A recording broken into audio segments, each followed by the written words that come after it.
She was losing. Then the sky did something no commentator will explain. Right now, if you pull up the scoreboard, it tells you Eala is down a set. 6-4. Lost. Behind. In trouble. And I need you to understand something before you scroll past this video. That scoreboard is lying to you about what actually matters in this final. Because something happened in Washington that had nothing to do with a forehand or a backhand. The sky opened up. And when it did, it may have quietly handed a 21-year-old underdog the exact thing she needed to flip the biggest match of her life. Here's the part nobody's talking about yet.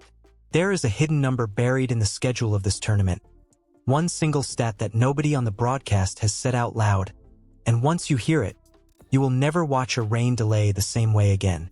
I'm going to show you 3 things that shifted in the dark overnight while everyone was asleep that could decide this title before a single ball is even struck today. And I promise you, by the end of this video, you'll understand this match completely differently than everyone else watching it. If you want to see whether this theory holds up the second the match is over, subscribe now, because the follow-up breakdown goes live within the hour of match point. Now let's get into it. Let's rebuild exactly what happened, because almost nobody watched the whole disaster unfold in real time. The women's final of the Mubadala DC Open was supposed to start at noon on Sunday. Didn't.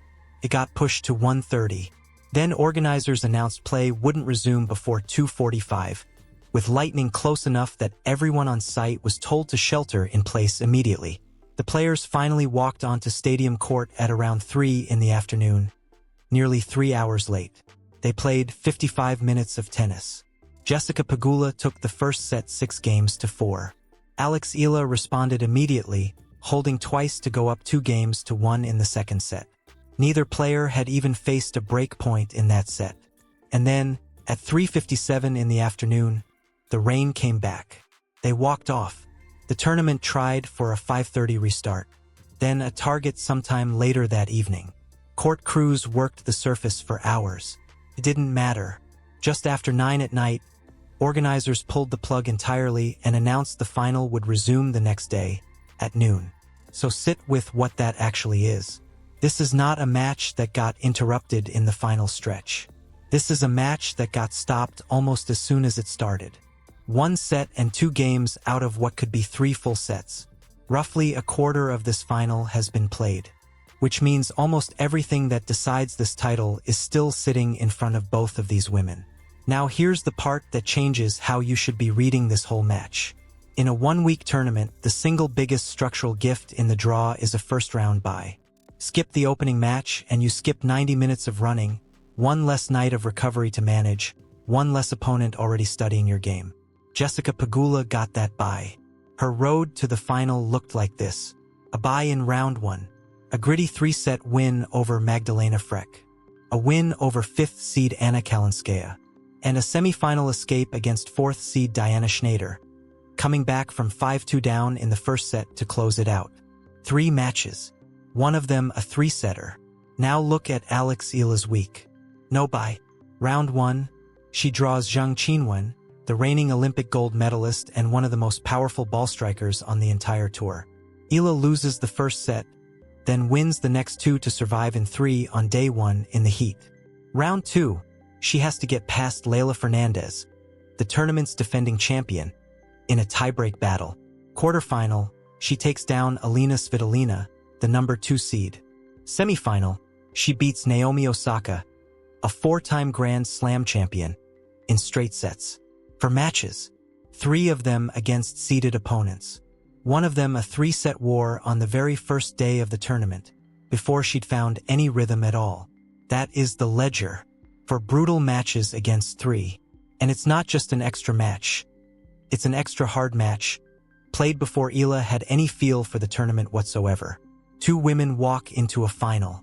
One of them has logged significantly more time and stress on court over the previous 6 days. In a best of 3 on a hot, hard court, that gap rarely shows up in the first set. It shows up in the third. It shows up when your legs stop arriving on time and the ball you'd normally chase down just sails past you instead. That gap, not the ranking, not the 11 career titles, not the one-sided head-to-head, was Pegula's real edge walking into this final. Because a scoreline is something you can fight through on a good day. Fatigue is not. There is no serve you can hit, no shot you can invent, that gives you back 90 extra minutes of running from 3 days earlier. Only time fixes that. And for 18 hours, Eala got nothing but time. Here's the part that should genuinely worry Pegula's camp, and I don't think it's an accident that the plan they were running on Sunday afternoon depended entirely on the clock. You extend the rallies. You make her hit one more ball than she wants to. You drag the match deep into a third set and let 7 accumulated days of mileage finish the job for you. That's not a cynical read, that's just smart, standard tennis strategy, and it was working. It was live and running at 3:57 on Sunday afternoon. Then the storm arrived and reset the entire clock to 0. Here's the layer almost nobody has pointed out. These two women didn't just get sent home for the night. They sat there, in and out of readiness, for roughly 6 hours on Sunday. Warm up for a noon start. Get pushed to 1:30. Stay ready. Get pushed to 2:45. Shelter from lightning. Finally walk out at 3. Play 55 minutes. Get pulled off again. Wait for a 5:30 target. Wait through the evening. Watch the grounds crew fight a losing battle with the court. Go home with nothing decided. That kind of day does not cost both players equally. It costs the player who is winning more than the player who is chasing. Pegula had a set banked and a game plan that was working. Every single hour she sat there was an hour spent protecting something instead of building it. You don't get to bank a lead in tennis, you have to keep carrying it through a locker room, through a night's sleep, through a Monday morning shuttle back to the stadium. Chasing costs you nothing you didn't already lack. Protecting costs you focus you can't get back. Now, I want to be completely fair here because the fatigue argument is the easy one. It's the argument every commentator watching from a broadcast booth will make today. She got some rest, it helps the underdog, wrap it up, move on. It's true. It's also shallow. If that were the entire case, this wouldn't be worth 15 minutes of your time. Because the far more interesting thing the rain delay did has nothing to do with legs, and everything to do with the precise mechanical way Eala wins tennis matches. And I haven't seen a single person say this part out loud. A cold restart punishes rhythm players. It rewards disruptors. Once you see this, you cannot unsee it. Walk onto a court after 18 hours away, and the first thing that's gone isn't your fitness or your game plan. It's feel, the precise, calibrated sense of exactly how hard to swing and exactly where the ball is going to land. That comes back. But it takes games to come back, and in a match that's only 2 games into a second set, you might not get those games before it matters. Which shot depends most on feel? The serve. It is the single most rhythm-dependent stroke in the sport, because it's the only shot where you control everything and there's nothing external to react to. The toss has to be identical every time. The timing has to be identical every time. That's why players hit hundreds of practice serves in the warm-up, because a cold server's first serve percentage drops, the second serve sits up, and double faults start arriving out of nowhere. Which shot depends least on feel? The return. Returning is reaction. It's reading a toss, reading a shoulder, picking a side, getting the racket there in time. It's instinct and positioning, and you can do that cold because you're not manufacturing a swing from nothing, you're responding to what's already coming at you. Now put Eala inside that framework. Her whole method this week has been built on attacking the return, crowding second serves, stealing time from her opponents before they can settle. She's also left-handed, which means every single ball she generates spins in the opposite direction from what the rest of the tour drills against every day of the week. She is not a rhythm player. She is a disruptor, which means the cold restart, the thing that's supposed to be a neutral inconvenience for both players, is not neutral at all. It degrades the exact skill she needs least, and it barely touches the skill she needs most. Think of 2 boxers stopped mid-round by a ringside issue. The fighter who's ahead because he's been landing clean, precise, technical shots needs time to rebuild his range. The fighter who wins by pressure, by crowding, by making the fight ugly and uncomfortable, can start throwing punches the instant the bell rings again. Pressure doesn't need a warm-up. Here's the part that changes how you should be reading the actual scoreboard. Set 1 is finished. Pegula banked it 6-4, and nobody's taking that away from her. But set 1 no longer influences the very next point that gets played. It just sits there as a number now. It's dead.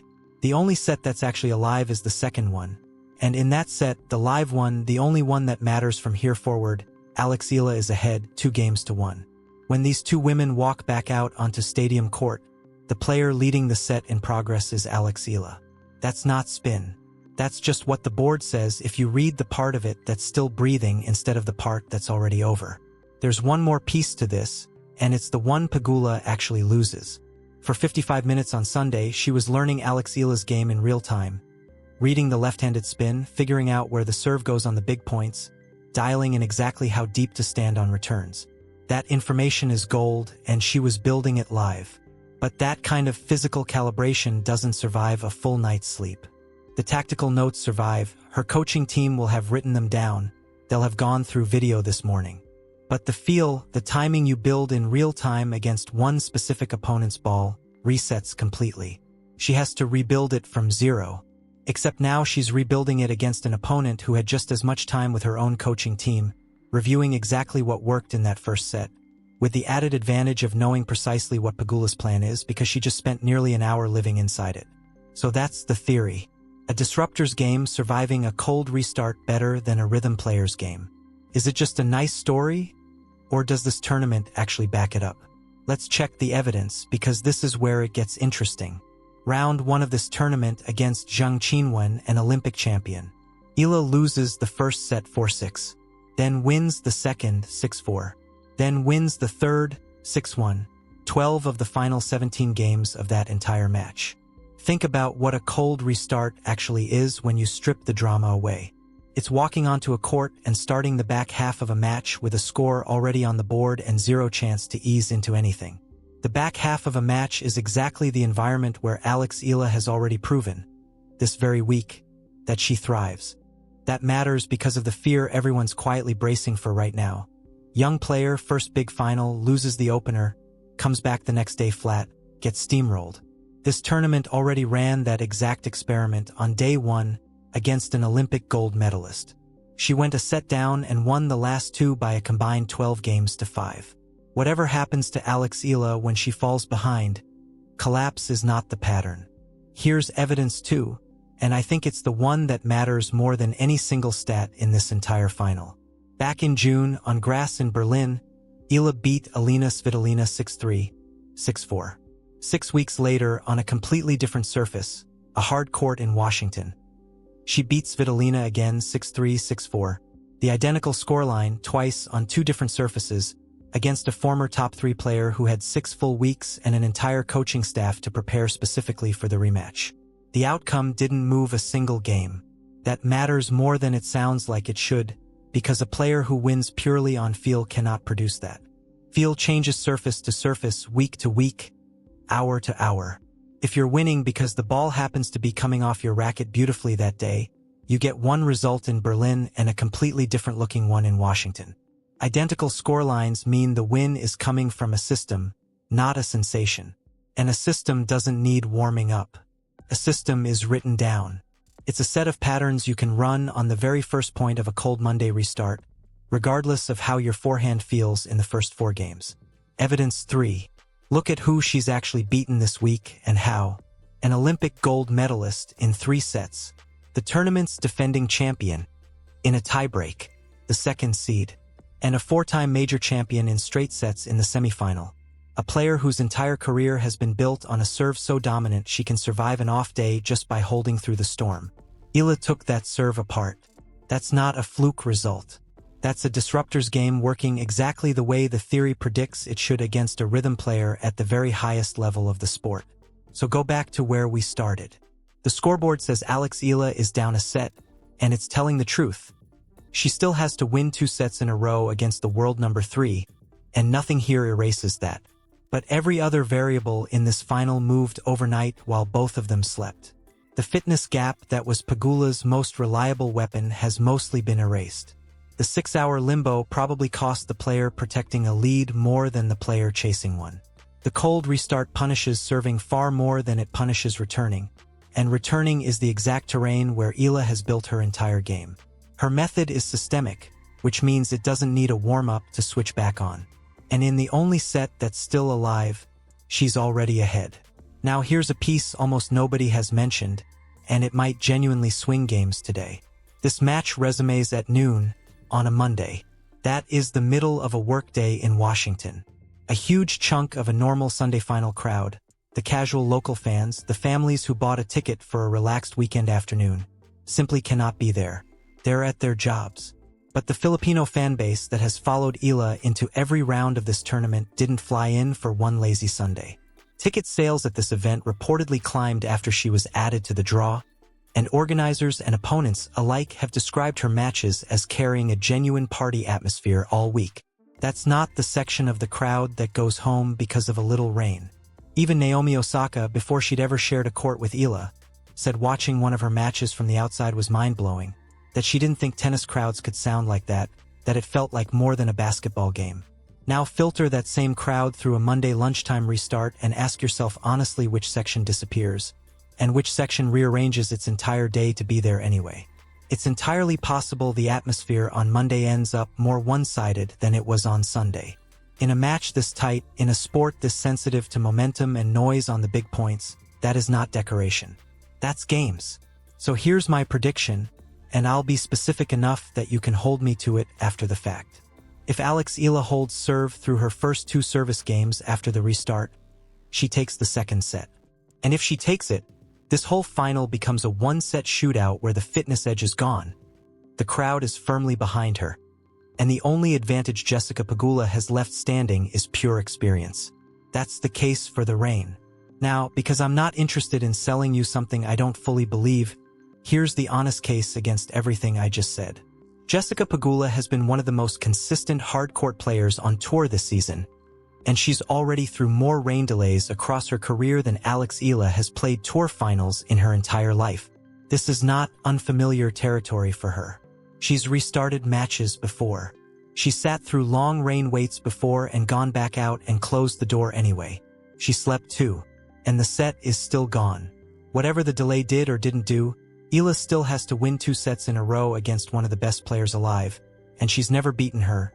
Pegula leads their head-to-head 1-0, a 3-set battle at the 2025 Miami Open that Pegula closed out. So let me be precise about what I'm actually claiming here. The rain did not make Alex Eala the favorite. It did not flip this match on its head. It narrowed it. Every single argument I've laid out here moves the needle in her direction. But the needle was pointing hard the other way at 3:57 on Sunday afternoon. Narrower is not the same thing as even. But narrower is the entire game when you're the one chasing. Here's what I think this is actually about, beyond one trophy on one Monday afternoon in Washington. If the cold restart theory holds, if she walks out there and starts finding her range again inside the first 3 games, that tells you something much bigger than who wins this one final. It tells you Alex Eala is not a player who needs conditions to cooperate with her. And that specific quality, being unbothered by chaos, is exactly what separates good players from the players who eventually win majors. Because a Grand Slam is 14 days of exactly this kind of disorder. Roofs closing, roofs opening, a night session bleeding into a noon start the next morning, rain suspending you on a Tuesday and finishing you off on a Wednesday. The players who win majors are the ones whose game simply doesn't care what the sky is doing. The US Open is only a few weeks away.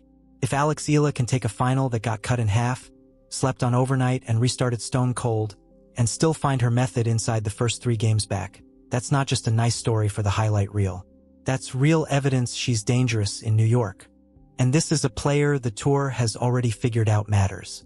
When Pegula was asked about her ahead of this final, she didn't hedge for a second. She said it's going to be a battle. She said she's a big fan of hers. And then she said something that should genuinely unsettle anyone underestimating this matchup. That Alex Eala is the future of the tour, and she's already here. Not coming. Already here. So they walk back out at noon. The question was never really who the better player is over a full career. Jessica Pegula is ranked 3rd in the world for a reason, and she's still sitting on a set in the bank. That hasn't changed today either. The real question is what 18 hours of rain is actually worth, measured strictly in games. I think it's worth more than anyone else covering this match is willing to say out loud. I think it's worth at least a set. I could be completely wrong, and by tonight we'll both know for certain. I'm breaking down exactly what happened the moment this final finishes, win or lose, and I'm going back through every single argument in this video to tell you honestly which ones held up and which ones fell apart. Subscribe now so you don't miss it the second it goes live. And tell me in the comments, how many games do you think that rain delay was actually worth? I'll see you right after the match.